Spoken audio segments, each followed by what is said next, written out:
الحمد لله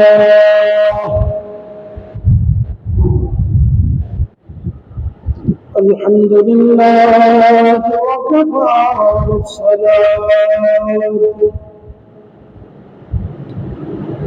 والصلاة والسلام على من كان نبيا وآدم بين الماء والطين. وقد قال الله تعالى في كلامه المجيد وفي فرقانه الحميد: أعوذ بالله من الشيطان الرجيم. وبفضلك بسم الله الرحمن الرحيم. وقال الله إني معكم لئن أقمتم الصلاة وآتيتم الزكاة وآمنتم برسلي وعزرتموه وأقرضتم الله قرضا حسنا لأكفرن عنكم سيئاتكم ولأدخلنكم جنات تجري من تحتها الأنهار. وأيضا قال الله تعالى في شان حبيبه آمرا ومخبرا: إن الله وملائكته يصلون على النبي يا أيها الذين آمنوا صلوا عليه وسلموا تسليما. اللهم صل على سيدنا محمد وعلى سيدنا مولانا محمد. اللهم صل على سيدنا مولانا محمد وعلى آل سيدنا مولانا نبي جاتنا من بشار الله بندو آوازار نبي جاتنا ভালোবাসায় খোদার জান্নাত পাওয়া যায়। আল্লাহুম্মা সাল্লি আলা সাইয়্যিদিনা মাওলানা মুহাম্মদ ওয়া আলা আলি সাইয়্যিদিনা মাওলানা لا إله إلا الله لا إله إلا الله لا إله إلا الله لا إله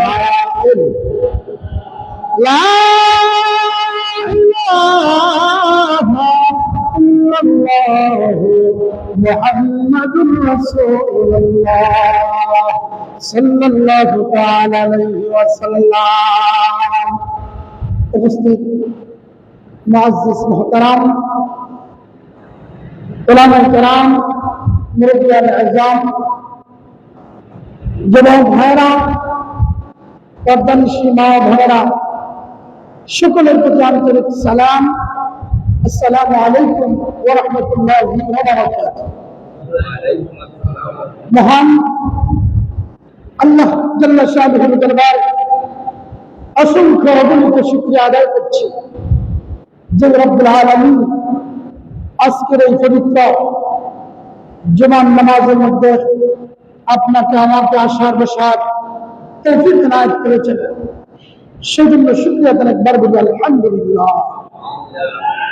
মুআজ্জিজ হাজিরিন, আমরা মহান আল্লাহ রাব্বুল আলামিনের দরবারে অসংখ্য অগণিত শুকরিয়া আদায় করছি যে রব্বুল আলামিন আপনাকে আমাকে সুস্থতার মতো একটা নিয়ামত দান করেছে। বলেন না সুবহানাল্লাহ। সুস্থতা এটা কি কত বড় একটা নিয়ামত! এটা আমরা আসলে যতক্ষণ পর্যন্ত না আমরা কোন হাসপাতালের মধ্যে যাব, যতক্ষণ পর্যন্ত না আমরা অসুস্থ হয়ে যাব, ততক্ষণ পর্যন্ত কিন্তু আমরা সহজে উপলব্ধি করতে পারি। মুআজ্জিজ হাজিরিন, আপনার আমার পাশে অনেক ভাইরা আছে, অনেক বাবারা আছে যারা যারা অসুস্থতা অনুভব করতেছে। তারা বুঝতেছে আজকে সুস্থতা একটা কত বড় একটা নিয়ামত, সুস্থতা কত বড় একটা নিয়ামত। এই জিনিসটা আমরা অতি সহজে আমরা কল্পনা করতে পারবো না। একটা ঘটনা মনে পড়ে গেল, আল্লাহ পাক রব্বুল আলামিনের পয়গম্বর হযরত মূসা কালিমুল্লাহ আলাইহিস সালাম। বলেন না সুবহানাল্লাহ। আল্লাহর পয়গম্বরের নাম কি? মূসা কালিমুল্লাহ। এই মূসা কালিমুল্লাহ কেন হলো? কারণ উনি সবসময় আল্লাহর সাথে কথা বলতেন। বলেন না সুবহানাল্লাহ। উনি আল্লাহর সাথে কথা বলতেন, এই জন্য ওনার একটা লকাব হলো কালিমুল্লাহ। হযরত মূসা কালিমুল্লাহ আলাইহিস সালাম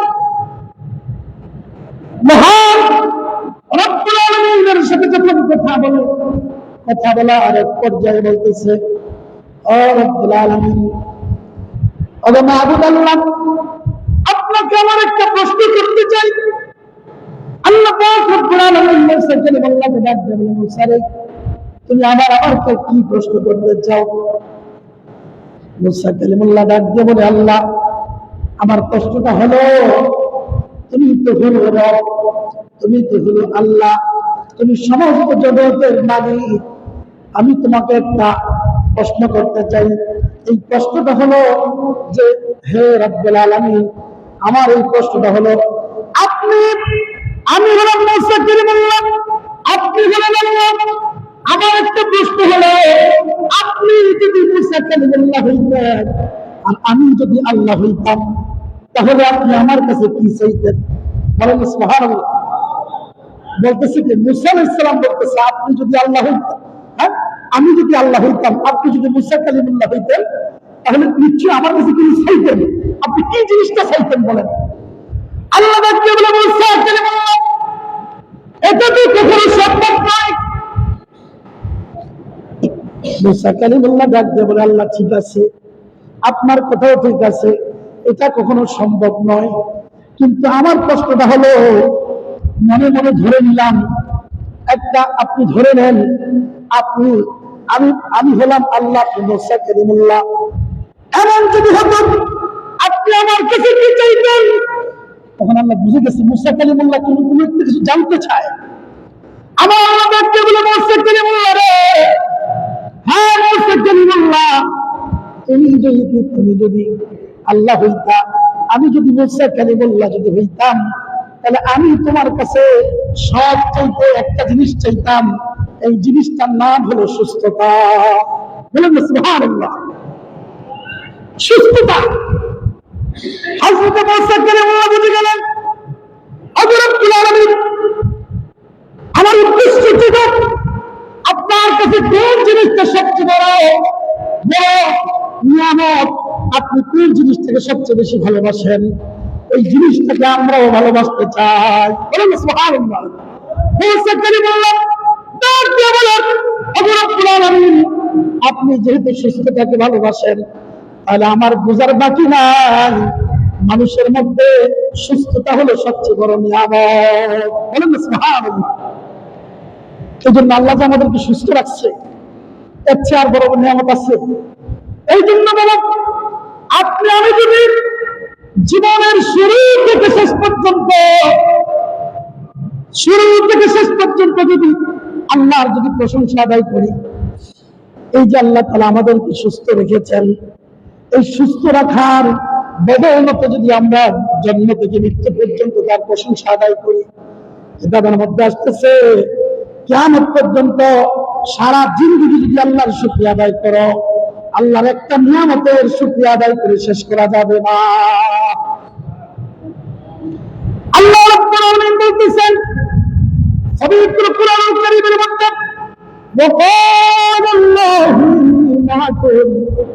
আল্লাহ বলতেছেন, কি বলতেছে? ইন্নী মাআকুম, আমি তোমাদের সাথে আছি। বলেন না সুবহানাল্লাহ।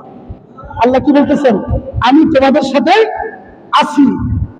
ইন্নী মাআকুম, এটা হলো সূরাতুল আম্বিয়ার 12 নম্বর আয়াত, সূরা মায়েদা, সূরাতুল মায়েদার 12 নম্বর আয়াতের মধ্যে আল্লাহ পাক রব্বুল আলামিন বলেছেন, ইন্নী মাআকুম, আমি রব্বুল আলামিন তোমাদের সাথে আছি। তোমরা শোনো, এই জন্য আমি রব্বুল আলামিন তোমাদের সাথে আছি। আকামতুমুস সালাতা, কারণ তোমরা নামাজ আদায় করো। বলেন না সুবহানাল্লাহ। নামাজীদের সাথে আছে। বলেন না সুবহানাল্লাহ। আল্লাহ বলেন তোমরা নামাজ আদায় করো, এই জন্য আমি রব্বুল আলামিন তোমাদের সাথে আছি। এরপরে তুমি আতাইতুমুজ যাকাতা, 2 নম্বর কাজটা হলো তোমরা যাকাত আদায় করো, এই জন্য আমি তোমাদের সাথে আছি। বলেন না সুবহানাল্লাহ। আল্লাহ এক নম্বর বলেছেন তোমরা নামাজ আদায় করো, এই জন্য আমি রব্বুল আলামিন তোমাদের সাথে আছি। 2 নম্বর ব্যাপারটা হলো আল্লাহ পাক রব্বুল আলামিন বলতেছেন তোমরা যাকাত আদায় করো, এই জন্য আমি তোমাদের সাথে আছি। বলেন না সুবহানাল্লাহ। এরপরে বলতেছেন ওয়া আমানতু বিরাসূলি, 3 নম্বর বিষয়টা হলো আমি কেন তোমাদের সাথে আছি। 3 নম্বর কারণটা হলো কারণ তোমরা আমার রাসূলের উপরে তোমরা বিশ্বাস স্থাপন করেছ। 4 নম্বর হলো আযারতুমুহুম, আমার যে রাসূলের উপর তোমরা বিশ্বাস স্থাপন করেছ, ওই রাসূলকে তোমরা নিজের চাইতে বেশি সম্মান দেখায়াছ। বলেন সুবহানাল্লাহ। তোমরা সব চাইতে বেশি তোমরা সম্মান দিয়েছো। এরপরে বলতেছেন তোমরা 1 নম্বর হলো তোমরা নামাজ আদায় করো, তোমরা যাকাত দাও। 3 নম্বর হলো তোমরা আমার রাসূলের উপরে ঈমান আনছো, আর আমার রাসূলকে তোমরা যথাযথ সম্মান দিয়েছো। এরপরে বলতেছেন আল্লাহ বলতেছেন ওয়া আকরাতুম ইনাল্লাহি কারদান হাসানা, আর আমি রব্বুল আলামিনকে উত্তম ঋণ তোমরা দান করেছো। বলেন সুবহানাল্লাহ। আল্লাহ তাআলা এই 5টা কথা বলেছেন। 1 নম্বর হলো নামাজ আদায় করো, 2 নম্বর হলো যাকাত দেওয়া, 3 নম্বর হলো আল্লাহর পয়গম্বরের প্রতি ঈমান আনা, 4 নম্বর হলো আল্লাহর যে পয়গম্বরের উপর ঈমান আনতে হবে, ওই পয়গম্বরকে সবচেয়ে বেশি ভালোবাসতে হবে, সবচেয়ে বেশি সম্মান করতে হবে। 4 নম্বর হলো আল্লাহকে উত্তম ঋণ দান করতে হবে। বলেন না সুবহানাল্লাহ। এই 5টা কাজ যদি আমরা করতে পারি, তাহলে আল্লাহ আমাদেরকে একটা পুরস্কারের ব্যবস্থা করেছে। বাস এই 5টা কাজ, এই 5টা কর্ম তোমরা যদি যথাযথভাবে করতে পারো, এই 5টা কর্ম যদি সম্পাদন করতে পারো, তাহলে আমি আল্লাহ রাব্বুল আলামিন তোমাকে একটা শ্রেষ্ঠ একটা নিয়ামত দান করব। বলেন সুবহানাল্লাহ। এই শ্রেষ্ঠ নিয়ামতটা হলো আল্লাহ বলতেছেন লাউ কাফিরান্না আনকুম সাইয়্যাতিকুম। 1 নম্বর নিয়ামত হলো তোমরা এই 5টা কাজ যদি তোমরা করতে পারো, আমি আল্লাহ রাব্বুল আলামিন তোমার জীবনে যত গুনাহ আছে, তোমার যত জীবনে যত অপরাধ আছে, তোমার জীবনে যত অন্যায় অপরাধ আছে, আমি রব্বুল আলামিন এই 5টা কাজের বিনিময়ে তোমার সমস্ত অপরাধগুলো আমি মাফ করে দিব। বলেন সুবহানাল্লাহ। এই 5টা কাজের বিনিময়ে আমি তোমার জীবনের সমস্ত অপরাধগুলো মাফ করে দিব। 1 নম্বর হলো, এরপরে বলতেছেন জীবনের গুনাহ যদি মাফ করে দেই, তাহলে তোমার তো আর কোনো অন্যায় অপরাধ নাই, তাহলে কাল কিয়ামতের ময়দানে যার অপরাধ থাকবে না, সেটা আমার কাছে বিরাট একটা প্রতিদান পাওয়ার উপযুক্ত হবে। বলেন সুবহানাল্লাহ, ঠিক কিনা? দুনিয়ার মধ্যে কারো যদি গুনাহ না থাকে, কারো যদি অপরাধ না থাকে, তাহলে আল্লাহ পাক যে বিচার করবেন, তো বিচারের পরে আল্লাহ পাক একটা পুরস্কারের ব্যবস্থা আছে কি নাই? আছে। আল্লাহ পাক বলেন, বান্দা তোমার জীবনের গুনাহ যেহেতু আমি মাফ করে দেওয়া হয়েছে, আমি যেহেতু জীবনের গুনাহগুলো মাফ করে দেব, তাহলে আমি রব্বুল আলামিনের কাছে একটা পুরস্কারের ব্যবস্থা আছে। এই পুরস্কার হলো লাউদখিলান্নাকুম জান্নাত, আমি আল্লাহ তোমাকে জান্নাতের মধ্যে প্রবেশ করায় দিব। বলেন সুবহান। এই জান্নাতের বর্ণনা দিতেছে, কেমন জান্নাতের মধ্যে প্রবেশ করাবো, কেমন জান্নাতের মধ্যে প্রবেশ করাবো? যে জান্নাত জান্নাতুন তাজরি মিন তাহতিহাল আনহার, যে জান্নাতের নিচ দিয়া নহর সমূহ প্রবাহিত রয়েছে। বলেন সুবহানাল্লাহ। তাহলে আজকের আয়াতের মধ্যে আল্লাহ পাক রব্বুল আলামিন 5টা কাজের কথা বলেছেন। তাহলে বোঝা যায় এই 5টা কাজ যদি আমরা করতে পারি, আমাদের জীবনে আর কোনো গুনাহ থাকবে। এই 5টা কাজ যদি আমরা করতে পারি, 5টা কাজের বিনিময়ে আল্লাহ পাক রব্বুল আলামিন আমাদের জীবনের গুনাহগুলো মাফ করে দিবে। 1 নাম্বার। 2 নাম্বার হলো আল্লাহ পাক রব্বুল আলামিন আমাদেরকে বিনা হিসেবে আল্লাহ তার জান্নাতের মধ্যে প্রবেশ করায় দিবে। এই দেখেন, তাহলে 1 নাম্বার কাজটা হলো কি? নামাজ আদায়। নামাজ, এই নামাজকে বলা হয়েছে আসসালাতু মিরাজুল মুমিনিন। নামাজ হলো মুমিনদের মেরাজ, নামাজ হলো ঈমানদারের মেরাজ। মেরাজ মানে সাক্ষাৎ। কার সাথে সাক্ষাৎ? রব্বুল আলামিনের সাথে সাক্ষাৎ। আল্লাহ পাক রব্বুল আলামিন, আল্লাহর পয়গম্বর আল্লাহর হাবিব সাল্লাল্লাহু আলাইহি ওয়াসাল্লাম বলেন, পৃথিবীর নানান মানুষের কাছে যদি যাইতে হয় তাহলে অনুমতি লাগে। অনুমতি লাগে না? কিন্তু সমস্ত পৃথিবীর যিনি মালিক, তার কাছে যাওয়ার অনুমতি ছাড়া যাওয়ার একটা রাস্তা আছে। সমস্ত সাহাবায়ে কেরাম জিজ্ঞেস করতেছে, ইয়া রাসূলুল্লাহ। এই কথা শোনার পরে সাহাবীদের মধ্যে একটা কৌতূহল জন্মাইছে যে কোন কাজটা করলে বিনা অনুমতিতে আল্লাহর কাছে প্রবেশ করা যাবে। এমন একটা কাজ আছে যেই কাজ করলে বিনা অনুমতিতে আল্লাহর দরবারে প্রবেশ করা যাবে। দুনিয়ার মধ্যে এমন কোন পয়গম্বর নাই, এমন কোন মানুষ নাই যে বিনা অনুমতিতে আল্লাহর দরবারে যাইতে পারে। পারবে? কিন্তু রাসূল বললেন, হ্যাঁ, একটা কাজ আছে, এই কাজটা যদি করতে পারো তাহলে বিনা অনুমতিতে তুমি আল্লাহর মজলিসের মধ্যে প্রবেশ করতে পারবে। বলেন সুবহানাল্লাহ। আল্লাহর হাবিব সাহাবায়ে কেরাম জিজ্ঞেস করলেন, ইয়া রাসূলুল্লাহ, ইয়া হাবিবাল্লাহ, নবী গো, আমার নবীজি, সেই কাজটা কি আমরা জানতে চাই, আমাদেরকে আপনি বলেন। ওই কাজটা করলে আমরা বিনা হিসেবে, আমরা বিনা অনুমতিতে আল্লাহর মজলিসের মধ্যে জায়গা পাবো। সাহাবায়ে কেরামের প্রশ্ন জবাব আল্লাহর হাবিব সাল্লাল্লাহু আলাইহি ওয়াসাল্লাম বলেন, হে আমার সাহাবীরা শোনো, তোমরা যদি আল্লাহ পাকের মজলিসের মধ্যে যদি বিনা অনুমতিতে যেতে চাও, তাহলে তোমরা নামাজের মুসল্লার মধ্যে তোমরা দাঁড়ায় যাও। সুবহানাল্লাহ। নামাজের মুসল্লার মধ্যে দাঁড়ায় যাও। হাদিসের মধ্যে আসছে, তুমি নামাজের মধ্যে যতক্ষণ দাঁড়ায় থাকবা ততক্ষণ আল্লাহর সাথে তোমার কথা হচ্ছে। বলেন না সুবহানাল্লাহ। বান্দা আল্লাহর সাথে ততক্ষণ কথা বলতেছে, বান্দা যতক্ষণ আল্লাহর সাথে কথা বলবে ততক্ষণ পর্যন্ত তার আমলনামার মধ্যে সওয়াব লেখা হবে, ততক্ষণ পর্যন্ত ওই বান্দার আমলনামার মধ্যে সওয়াব লিখতেই থাকবে। এরপরে বলতেছেন, শুধু তাই নয়, নামাজের কত গুরুত্ব দিয়েছেন, নামাজের কত গুরুত্ব দিয়েছেন আল্লাহর হাবিব সাল্লাল্লাহু আলাইহি ওয়াসাল্লাম। আল্লাহর হাবিব সাল্লাল্লাহু আলাইহি ওয়াসাল্লাম যখন দুনিয়া থেকে যখন পর্দা গ্রহণ করার সময় হলো, তখন আল্লাহর হাবিব সমস্ত তার আজওয়াজ মুতাহহারা, আমাদের আম্মাগণ, নবীর স্ত্রীদেরকে তিনি ডাকলেন। হঠাৎ করে এমন একটা সময় আসলো যে আজরাইল আলাইহিস সালাম দরজার মধ্যে দাঁড়ায় আছে, কিন্তু রাসূলের অনুমতি যাচ্ছে। এমন সময় সমস্ত স্ত্রীগণ আল্লাহর হাবিবের ঘরের মধ্যে যখন বিদ্যমান, তখন কিতাবের মধ্যে আসতেছে, আল্লাহর হাবিব বলেন, আমার স্ত্রীরা হে আমার পরিবারবর্গ, তোমরা বের হয়ে যাও, আমার মেহমান আমার জন্য অপেক্ষা করতেছে। বলেন সুবহানাল্লাহ। তখন মা আয়েশা সিদ্দিকা রাদিয়াল্লাহু তাআলা আনহা, ওনার কোল মুবারকের মধ্যে রাসূলুল্লাহর মাথা মুবারক। এখন উনি ছাড়া আর কোন স্ত্রী আর থাকতে পারে? রাসূলুল্লাহর মাথা মুবারক, সমস্ত স্ত্রীরা বের হয়ে গেল, কিন্তু আয়েশা সিদ্দিকা বসে আছে। কারণ ওনার কোল মুবারকের মধ্যে মাথা না উঠে গেলে তুমি যাইতে পারে না, ঠিক কিনা? সবাইকে অনুমতি দিলেন চলে যাওয়ার জন্য, কিন্তু আয়েশা সিদ্দিকাকে চলে যাওয়ার কিছু বলেন নাই।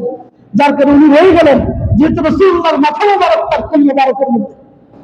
কিতাবের মধ্যে আসতেছেন এমন সময় আল্লাহ পাক রব্বুল আলামিনের হাবিব যখন ওই মালাকুল মউত যখন তার মধ্যে দাঁড়ায়া যখন অনুমতি প্রার্থনা করলেন, আল্লাহর হাবিব যখন অনুমতি দিলেন, তখন আয়েশা সিদ্দিকা রাদিয়াল্লাহু তাআলা আনহা বললেন, তুমি ঘরের একটা কোণায় চলে যাও।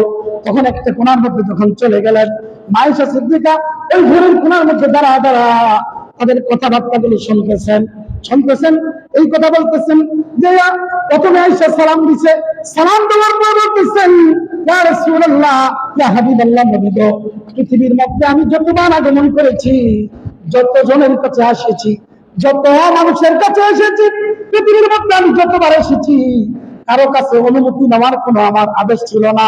কিন্তু রব্বুল আলামিন যেই মাত্র আপনার কাছে আমাকে পাঠাইলেন, আগে আমাকে নির্দেশ দিলেন, সাবধান, রাসূলুল্লাহর অনুমতি ছাড়া রাসূলুল্লাহর দরবারে তুমি প্রবেশ করতে পারবে না। বলেন সুবহানাল্লাহ। এর মাঝখানে অনেক কথাবার্তা হচ্ছে যে ইয়া রাসূলুল্লাহ, যে আজরাইল বলতেছে, হুজুর, আল্লাহ পাক রব্বুল আলামিন আপনাকে দুইটা জিনিসের ইখতিয়ার দিয়েছেন। দুইটা জিনিসের ইখতিয়ার দিয়েছেন। ওই দুইটা জিনিস কি? একটা হলো আপনি যদি চান কিয়ামত পর্যন্ত এই দুনিয়ার মধ্যে থাকতে পারবেন, আরেকটা হলো আপনি যদি চান আল্লাহ মাওলার দরবারে আপনি চলে যেতে পারবেন। আপনি কোনটা আপনি রাজি আছেন, কোন বিষয়টা আপনি চয়েস করেন, আপনার পছন্দের জন্য বিষয়টা জানার জন্য আল্লাহ পাক আমাকে পাঠাইছে। বলেন সুবহানাল্লাহ। কে বলতেছে? মালাকুল মউত আজরাইল আলাইহিস সালাম বলতেছে, আল্লাহ আমাকে পাঠাইছে আপনার থেকে জানার জন্য আপনি কোনটা পছন্দ করেন, আপনি কি দুনিয়াতে থাকা পছন্দ করেন না আপনি মাওলার দরবারে যাইতে পছন্দ করেন। আমার নবী বলেন, থামো, একটু অপেক্ষা করো। বাইরে যদি জিবরাইল আলাইহিস সালাম আসছে, জিবরাইল আলাইহিস সালাম এসে সালাম দিছে, ইয়া রাসূলুল্লাহ, ইয়া হাবিবাল্লাহ, নবী গো, এমন একটা লোকের সাথে আপনি কথা বলতেছেন যে লোক পৃথিবীর কারো কাছে আপনি অনুমতি নেয় না, কিন্তু আপনার কাছে অনুমতি নিয়ে আসতে হয়েছে। বলেন সুবহানাল্লাহ। ইয়া রাসূলুল্লাহ, আল্লাহ তো আপনাকে দুইটা ইখতিয়ার দিয়েছেন। জিবরাইল বলতেছে, ইয়া রাসূলুল্লাহ, আপনাকে তো ইখতিয়ার দুইটা দিয়েছেন, কিন্তু আমার আল্লাহ আপনার জন্য উচ্চীত হয়ে আছেন।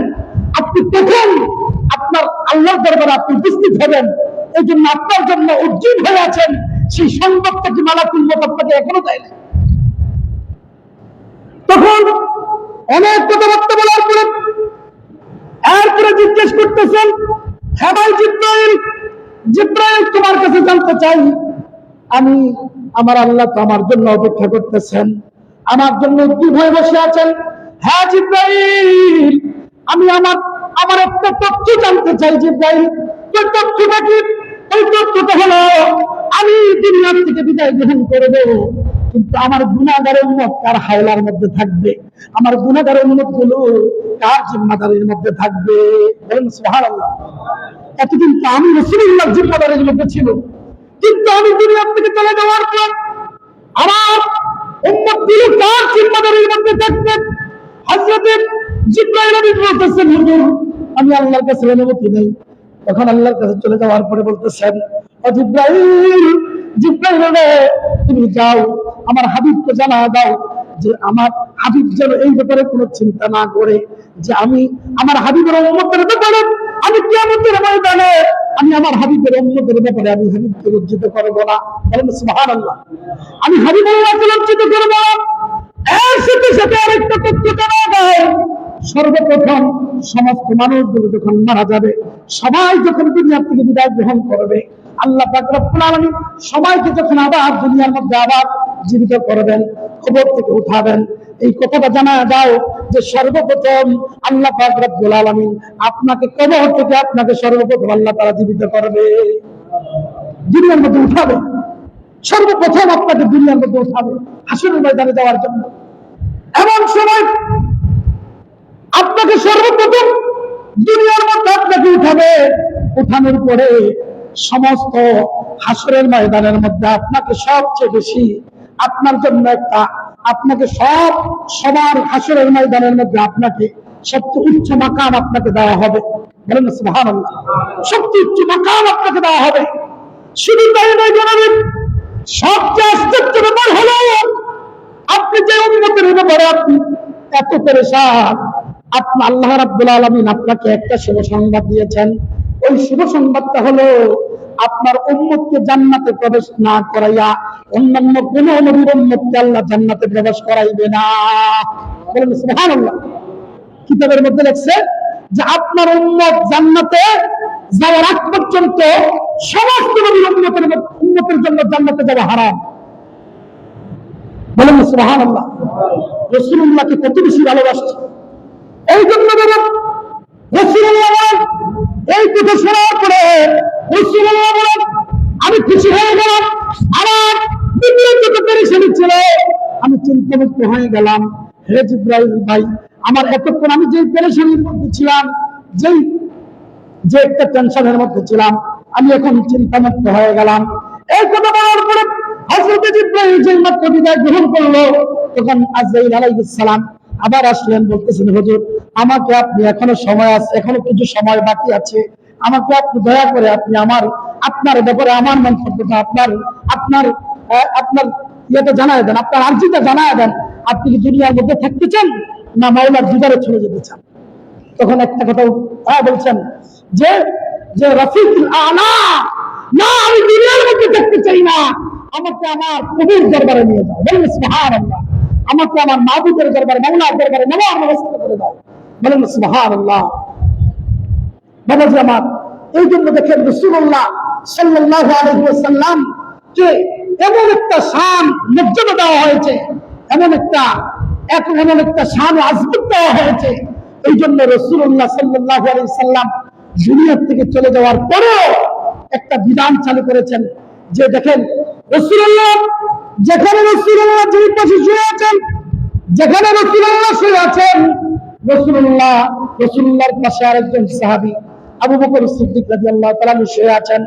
হযরত আবু বকর সিদ্দিক রাদিয়াল্লাহু তাআলা, আবু বকর সিদ্দিক যখন দুনিয়া থেকে পর্দা গ্রহণ করবেন রাসূলুল্লাহকে, তখন সমস্ত সবার কাছে অনুমতি চাইলেন।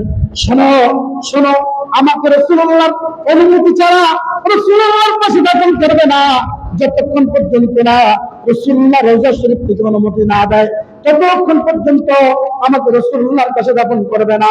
তখন বাবাজি আমার, যখন আবু বকর সিদ্দিক রাদিয়াল্লাহু তাআলা দুনিয়া থেকে যখন পর্দা গ্রহণ করলেন, আবু বকর সিদ্দিকের ওসিয়ত মোতাবেক, তখন সবাই ওসিয়ত মোতাবেক রাসূলুল্লাহর রওজার পাশে দাঁড়ায়া একবার ডাক দিছে, দুইবার ডাক দিছে, তিনবার ডাক দিছে। যখন একবার ডাক দিছে আওয়াজ দেয় না, দুইবার ডাক দিছে আওয়াজ দেয় না, সবাই পেরেশানির মধ্যে। যে রাসূলুল্লাহ, আবু বকর সিদ্দিক বলতেছেন, রাসূলুল্লাহ যদি রওজা মোবারক থেকে যদি আমাকে অনুমতি না দেয়, তাহলে রাসূলুল্লাহর পাশে আমাকে রাখো না, তোমাদের যেখানে মন চায় আমি আবু বকরকে তোমরা সেখানে ফালায়া দিবা। বলেন সুবহানাল্লাহ। কত ঈমান, কত তাকওয়া। রাসূলুল্লাহ আবু বকর সিদ্দিক এই কথা শুনে সাহাবায়ে কেরাম তিনবার যখন রওজার সামনে দাঁড়ায় ডাক দিছে, ইয়া রাসূলুল্লাহ, আপনার আবু বকরকে আপনি যদি অনুমতি না দেন, আবু বকর আপনার পাশে থাকবে কেমনে? তৃতীয়বার ডাক দিতে পারি রাসূলুল্লাহ রওজার থেকে আওয়াজ দিয়েছে, আমার আবু বকরকে আমার পাশে শোয়া দেন। বলেন সুবহানাল্লাহ। এর পাশে আছে ওমর। রাসূলুল্লাহর আরেক পাশে একটা জায়গা খালি আছে, ঠিক না ঠিক? যারা হাজী সাহেব গেছেন, আপনারা জানেন রাসূলুল্লাহর পাশে একটা জায়গা খালি আছে। বলেন তো এটা কার জন্য? হযরত ঈসা আলাইহিস সালামের জন্য। দেখেন ঈসা আলাইহিস সালাম আল্লাহ পাক তাকে চতুর্থ আসমানে নিয়ে গেছেন। আবার কিয়ামতের পূর্বে তিনি আবার দুনিয়াতে আসবেন, কিন্তু নবী হয়ে আসবেন না, তিনি আখিরি নবীর উম্মত হয়ে আসবেন। বলেন সুবহানাল্লাহ। আখিরি নবী এত শান, এত মর্যাদা, এইগুলো জানার পর হযরত মূসা কালিমুল্লাহ নিজেকে সহ্য করতে পারেন না।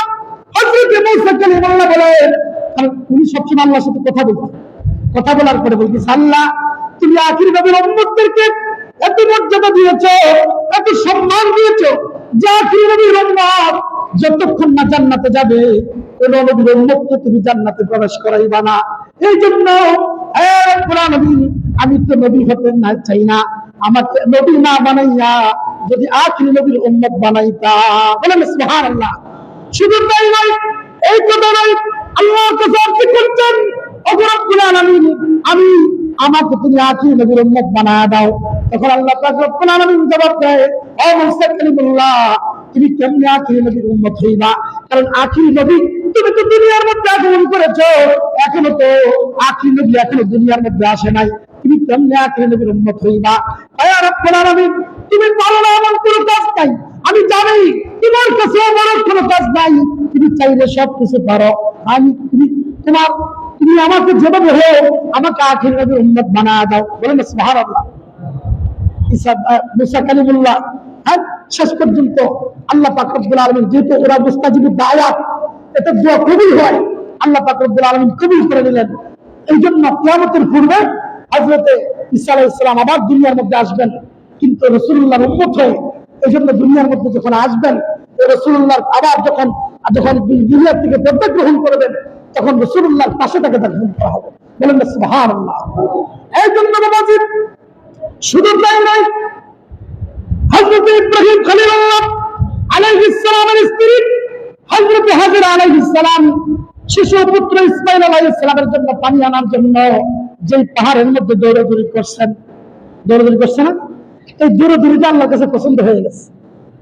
এই জন্য হাজীদের জন্য এই দৌড়াদৌড়ি করতে ওয়াজিব করে দিয়েছে, ঠিক না? যারা হাজী গেছে, আপনারা এটা কিন্তু দেখেন, আপনি ইব্রাহিম আলাইহিস সালামের স্ত্রী হাজরা আলাইহিস সালাম দৌড়াদৌড়ি করছে, এটা আল্লাহর কাছে ভালো লাগছে, এই জন্য এটা ওয়াজিব করে দিয়েছে। আপনি কেউ যদি এটা অ্যাঙ্কার করে, আর হজ কবুল হবে? কবুল হবে না। এই জন্য দেখেন, কিন্তু সমস্ত নবীদের যিনি সরদার, সমস্ত নবীদের যিনি নবী, ওনার রওজার ব্যাপারে কোন শরীয়তের কোন ফয়সালা দেওয়া হয় নাই। হজের ব্যাপারে দেখেন, হজের একটা অংশ হলো সাফা মারওয়া দৌড়াদৌড়ি করা, এই যে পাথর হাজরে আসওয়াদকে চুমা দেওয়া, এই হাজরে আসওয়াদ আপনি চতুর্পাশে খানে কাবার চতুর্পাশে তাওয়াফ করা, এইগুলো এক একটার ভিতরে একটা ঘটনা আছে। কিন্তু সমস্ত ঘটনা যার জন্য ঘটেছে, সমস্ত ঘটনা যার জন্য হয়েছে, ওই নবী যখন আগমন করেছে, ওই নবী যেখানে আপনার দুনিয়ার মধ্যে যখন বিশ্রাম নিয়েছে, যেখানে আরাম করতেছেন, রাসূলুল্লাহ যখন ইন্তেকাল করেন, ইন্তেকালের আগে রাসূলুল্লাহ ইন্তেকালের পরে রাসূলুল্লাহ রূহ মুবারক কোথায় রাখা হবে? মালাকুল মউত এই রূহটা যখন সমস্ত জগৎ তেমনি করে দেখলেন, রাসূলুল্লাহ রূহ মুবারক রাখার মতো আল্লাহ তাআলা দ্বিতীয় কোনো জায়গা রাখেন নাই। বলেন সুবহানাল্লাহ। সমস্ত খোঁজার পরে রব্বুল আলামিনের দরবারে যাইতেছেন মালাকুল মউত, ইয়া রব্বুল আলামিন, রাসূলুল্লাহ দুনিয়ার সমস্ত মানুষের রূহগুলো রাখার মতো এমন একটা জায়গা আছে, কিন্তু রাসূলুল্লাহ রূহ মুবারক রাখার জায়গা আমি কোথাও পাচ্ছি না, কোথায় রাসূলুল্লাহ রূহ মুবারক রাখবো? আমার আল্লাহ জবাব দেয়, হে মালাকুল মউত, সমস্ত মানুষের রূহগুলো রাখার একটা পাত্র, রাখার একটা জায়গা নির্ধারণ করে দিয়েছি, কিন্তু রাসূলুল্লাহ রূহ মুবারক রাখার জায়গা দ্বিতীয় কোনো জায়গা নাই। এই জন্য দাও, রাসূলুল্লাহ রূহ মুবারক থেকে যেই রূহটা তুমি নিয়ে আসছো, ওই রূহটা আবার দেহের মধ্যে ঢুকায় দাও। এই জন্য রাসূলুল্লাহ রওজার মধ্যে জিন্দা না মরা, সমস্ত ইমানদারের এটা আকীদা। পৃথিবীর মধ্যে যত মুসলমান ইমানদার আছে, সমস্ত মুসলমানদের আকীদা বিশ্বাস হলো রওজার মধ্যে রাসূল জীবিত। কেউ যদি মনে করে রাসূলুল্লাহ রওজার মধ্যে জীবিত, তার ঈমান নাই, সে বেঈমান, তাতে কোনো সন্দেহ। তার নামাজ, রোজা, হজ, যাকাত সবকিছু শেষ, আর সাথে সাথে তার বেঈমান তালাক। এটা শরীয়তের ফয়সালা। রাসূলুল্লাহ রওজার মধ্যে জীবিত। আল্লাহ পাক বললেন, দ্বিতীয় কোন জায়গা রাসূলুল্লাহর জন্য আমি রাখি নাই, যেখান থেকে তুমি রাসূলুল্লাহ রূহ মুবারক আনছো, এখানে আবার রাসূলুল্লাহ রূহ মুবারক দিয়া দাও। এই জন্য বাবা, এই জন্য যখন রাসূলুল্লাহ যখন কাফন মোবারক পরার পরে কাফন, আপনার কাফনটা রাখা, তখন কাফনটা রাখছে রাসূলুল্লাহ ইন্তেকালের আগে রাসূলুল্লাহ আবু বকর সিদ্দিক বলেন, ইয়া রাসূলুল্লাহ, সর্বপ্রথম আপনার এই জানাজার নামাজটা কি আদায় করব? রাসূলুল্লাহ এমনি আমরা যেভাবে জানাজার নামাজ পড়ি, রাসূলুল্লাহ এভাবে জানাজার নামাজ ছিল না। রাসূলুল্লাহ জানাজার নামাজ মানে কি? রাসূলুল্লাহর সামনে দাঁড়ায় রাসূলুল্লাহর উপর দরুদ পড়ছে, এটাই হলো রাসূলুল্লাহ জানাজার নামাজ। আল্লাহ পাক আল্লাহ নবী বলেন, সর্বপ্রথম আমাকে চিনলেন, আমার জন্য জানাজা পড়বেন উনি দুনিয়ার যিনি সমস্ত দুনিয়ার মালিক আমার আল্লাহ আমার সামনে দাঁড়ায়া আমার প্রতি জানাজার নামাজ আদায় করবেন। বলুন সুবহানাল্লাহ। এরপরে জিবরাইল, এরপরে আসমানের ফেরেশতারা, তারপরে সমস্ত ফেরেশতারা একে একে সবাই আমার জিয়ারত করবে। বলুন সুবহানাল্লাহ। এই জন্য রাসূলুল্লাহ বলেন, মান যারা কবরি ওয়াজারাত লাহু শাফাআতি, আমি দুনিয়া থেকে পর্দা গ্রহণ করার পরে আমি আমার রওজার মধ্যে থাকি। তো রাসূলুল্লাহ রওজা যেখানে রাসূলুল্লাহ আছে, আচ্ছা বলেন রাসূলুল্লাহকে বলছে, ইয়া রাসূলুল্লাহ, আপনি যদি আসমানে থাকতে চান, আপনি যেখানে থাকতে চান আপনার এখানে আপনার জায়গা দেওয়া হবে, আপনার কি জমিনে থাকতে চান না আসমানে থাকতে চান? তখন জিবরাইলকে বলা হয়েছে, জিবরাইল, আচ্ছা তুমি এত সুন্দর প্রস্তাব এনেছো, আমাকে আসমানে থাকলে আসমানে থাকতে দিবা, আর জমিনে থাকলে জমিনে থাকতে দিবা, আচ্ছা বলো তো আমার উম্মত কোথায় থাকবে? জিবরাইল বলতেছে, ইয়া রাসূলুল্লাহ, আপনার উম্মত এই সাধারণ জমিনের মধ্যে থাকবে। এই কথা শুনতে দেরি আল্লাহ নবী তরকার কাঁদতেছে আর বলতেছে, জিবরাইল যাও যাও, আল্লাহ পাককে জানা দাও আমার গুনাহগার উম্মত যেখানে থাকবে আমিও সেখানে থাকবো। বলুন সুবহানাল্লাহ। আমার গুনাহগার উম্মত যদি সাধারণ মাটিতে থাকতে পারে, আমি কখনো আসমানে যাব না, জান্নাতে যাব না, আমি এই মাটির মধ্যে থাকবো। বলুন সুবহানাল্লাহ। এখন রাসূলুল্লাহকে সাধারণ মাটির মধ্যে আল্লাহ রাখবেন, এই জন্য রাসূলুল্লাহ রওজাটাকে আল্লাহ দুনিয়ার মধ্যে জান্নাত বানায় দিচ্ছে। বলেন সুবহানাল্লাহ। এই জন্য দুনিয়ার মধ্যে কেউ যদি জান্নাত দেখতে চান, রাসূলুল্লাহ রওজার মধ্যে পাশে নিয়ে যদি জান্নাতের মধ্যে চলে যান, এটা জান্নাতের দুনিয়ার মধ্যে একটা জান্নাতের বাগান। এই জন্য রাসূল বলছেন, রাসূল বলেন, মান যারা কবরি ওয়াজারাত লাহু শাফাআতি, কেউ যদি আমার জিয়ারত করে কাল কিয়ামতের ময়দানে তার জন্য সুপারিশ করা আমার জন্য ওয়াজিব হয়ে যায়।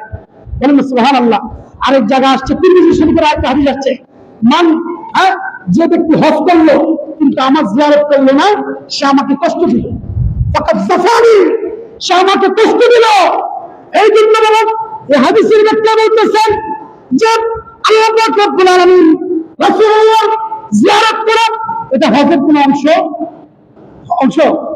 যে হজের সময় রাসূলুল্লাহ জিয়ারত না করলে জিয়ারত করা এটা হজের কোন অংশ নয়। কিন্তু আশেকগণ বলছেন যদিও অংশ নয়, সমস্ত ইমামগণ একমত এটা আল্লাহ তাআলা ওয়াজিব করেন নাই, এটা ফরজ করেন নাই, এটা মুস্তাহাব রেখেছেন। কেন মুস্তাহাব রেখেছেন? দুনিয়ার মধ্যে আল্লাহ পাক রব্বুল আলামিন সাহাবীদেরকে পরীক্ষা করছে না? সাহাবীদেরকে পরীক্ষা করছে, কিন্তু সাহাবীদের পরে তো তাদেরকে কেমনে পরীক্ষা করবে? এই জন্য সাহাবীদেরকে কেমনে পরীক্ষা করছে? এই যে আসরের নামাজের সময় রাসূলুল্লাহ 16 মাস বাইতুল মুকাদ্দাসের দিকে নামাজ পড়ছে, জানেন তো? কোন দিকে? বাইতুল মুকাদ্দাসের দিকে করে, অর্থাৎ যেটা বলে কি, এটা ওই যে আপনার ফিলিস্তিন, মসজিদ আকসার থেকে 16 মাস নামাজ আদায় করছে। আল্লাহর হাবিব বলেন, না, ইয়া আল্লাহ, আমার বাইতুল মুকাদ্দাসের দিকে আমার নামাজ ভালো লাগে না, আমি খালি কাবার দিকে যদি আমি নামাজ পড়তে পারতাম। এই জন্য রাসূলুল্লাহ নামাজের ভিতরে আসমানের দিকে তাকাইতো, রাসূলুল্লাহ আসমানের দিকে তাকাইতো, রাসূলুল্লাহ ভালো লাগতো না। এই জন্য আল্লাহ পাক কোরআনের মধ্যে বলতেছেন যে আপনি আপনার মন যেদিকে চায় এদিকে আপনি মুখ ফিরায় নেন, মসজিদুল হারাম, আপনি আপনার কিবলাটাকে মসজিদ হারামের দিকে ফিরিয়ে আনেন। বলেন সুবহানাল্লাহ। তখন আসরের নামাজ চলতেছে, 2 রাকাত নামাজ হয়েছে, আর 2 রাকাত আসরের নামাজের ভিতরে আল্লাহ তাআলা বলছে আপনার কিবলাটা আপনি মসজিদ হারামের দিকে ফিরান। এই জন্য দেখেন এখন ইমাম সাহেব কোথায় থাকে? সামনে থাকে না? এখন যদি ওই দিকে ফিরে নামাজ পড়ে, তাহলে আপনি ইমাম সাহেব কি সবার পিছনে থাকবে না সামনে থাকবে? রাসূলুল্লাহ সবাইকে জায়গায় করে পিছনের দিকে ফিরা, তখন কিবলার দিকে ফিরে গেলেন। তখন সাহাবীরা, কোন সাহাবী সবাই রাসূলুল্লাহর দিকে তাকায় রইছে, রাসূলুল্লাহর দিকে তাকায়া দেখতেছে রাসূলুল্লাহ পিছনের দিকে তাকায়া যখন খালি কাবার থেকে ফিরে গেছে, একটু সাহাবী আর তার মাইকুল মুকাদ্দাসের দিকে নাই, সবাই রাসূলুল্লাহর সাথে সাথে রাসূলুল্লাহর পিছনে চলে আসছে। বলেন সুবহানাল্লাহ। রাসূলুল্লাহর পিছনে চলে আসছে। এই জন্য কিতাবের মধ্যে বলতেছে সাহাবীদেরকে পরীক্ষা করছে তাদের ঈমান কত শক্তিশালী, তাদের ঈমান তাকওয়া কতটুকু, তারা কি রাসূলুল্লাহকে মহব্বত করে, রাসূলুল্লাহকে তাজিম করে কিনা। আজকের আয়াতের মধ্যে আছে কিনা রাসূলুল্লাহর প্রতি ঈমান আনছে, রাসূলুল্লাহকে সম্মানের মতো সম্মান করছে। এই জন্য আল্লাহ পরীক্ষা করছে যে সাহাবীরা তারা রাসূলুল্লাহকে ঈমান আনছে কিনা, রাসূলুল্লাহকে তাজিম করছে কিনা। যদি তাজিম না করে, তারা সতী নামাজ পড়ো, রোজা রাখো, যাকাত দিও, তাদের ঈমান কবুল হবে। এই জন্য এখন কিয়ামত পর্যন্ত মুসলমানদের ঈমানদারদেরকে পরীক্ষা করতে হবে কিনা। এই জন্য কিয়ামত পর্যন্ত, এই জন্য রাসূলুল্লাহর জিয়ারতটাকে ফরজ করে দেয় নাই, ওয়াজিব করে দেয় নাই, এটাকে মুস্তাহাব করেছেন। দেখতেছেন কোন উম্মত রাসূলুল্লাহর প্রতি ঈমান আনছে, ঠিক আছে, ঈমান ঠিক আছে, কিন্তু রাসূলুল্লাহর প্রতি মহব্বত আছে কিনা, রাসূলুল্লাহর প্রতি সম্মান আছে কিনা, ঠিক না ঠিক? আচ্ছা, যার প্রতি যার সম্মান থাকে তার সাথে সাক্ষাৎ না করে আসতে পারে? বলেন, তার সাথে সাক্ষাৎ না করে আসতে পারে? এই জন্য এটা সমস্ত ইমামরা বলছে এটা মুস্তাহাব। এই জন্য হাজিরা যারা হজ করতে যায় একটা মুস্তাহাব আমলও বাদ দিতে চায়, ঠিক আছে ঠিক?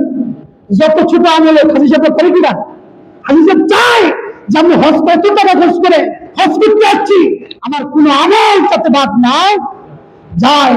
এই জন্য রাসূল সাল্লাল্লাহু আলাইহি ওয়াসাল্লাম দেখেন, এরপরে শুধু তাই নয়, রাসূলুল্লাহ বলেছেন লা তাশুদ্দুর রিহাল ইল্লা সালাসা মাওয়াদিন মসজিদিন, তোমরা তিন জায়গায় তোমরা সফর করিও না, তিন জায়গা ছাড়া অন্য কোন সফরের নিয়তে তোমরা সফর করিও। তিনটা মসজিদের কথা আসছে, কারণ পৃথিবীর যে মসজিদে নামাজ পড়েন সমান সব, ঠিক আছে ঠিক? আপনি এখানে জুমা না করে বাইতুল মুকাদ্দাসে করেন, আপনার সব কি বেশি হবে? বেশি হবে না, সমান সব।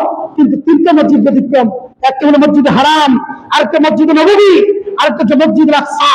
এই তিনটা মসজিদ ব্যতিক্রম।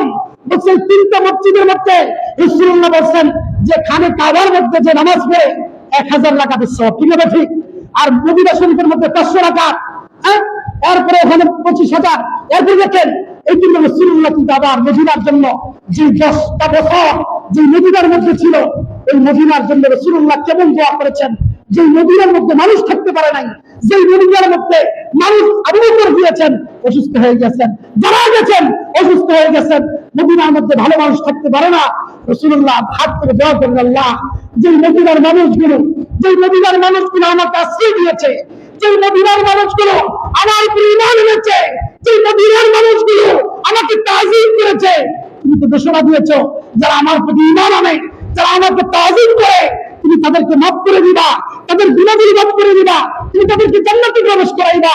আল্লাহ সেই মদিনার মানুষগুলোকে আপ্যায়ন করলো। আজকে মদিনার আবহাওয়া তো ভালো না, মদিনার আবহাওয়াটাকে তুমি পরিবর্তন করে দাও। এই কথা দোয়া করতে পারি, সেদিন থেকে মদিনার মধ্যে যারাই গেছে তখন আর অসুস্থ হয় না। এই জন্য মদিনার মানুষগুলো বলতেছে না, আজকে মদিনার নাম শুনে যাচ্ছে, বলছে মদিনার মানুষগুলো বলতেছে আরে যেই মদিনার আমরা, যেই মদিনাবাসীর আমরা কখনো সুস্থ থাকতে পারতাম না, যেই মদিনার মানুষগুলো শান্তিতে থাকতে পারতাম না, আজকে যেই নবীর কারণে মদিনা শান্তি হয়ে গেছে, মদিনা সুস্থ হয়ে গেছে, আমরা ইয়াসরিব রাখতে চাই না, আমরা ওই নবীর নামে, ওই নবীর নামে ইয়াসরিব পরিবর্তন করে আমরা মদিনাতুল নবী রাখতে চাই। বলেন সুবহানাল্লাহ। সেদিন থেকে মদিনার নাম ইয়াসরিব না, সেদিন থেকে মদিনার নাম মদিনাতুল নবী হয়ে গেছে। কিয়ামত পর্যন্ত মদিনার নাম কি ইয়াসরিব আর ডাকবে না, মদিনার নবী বলে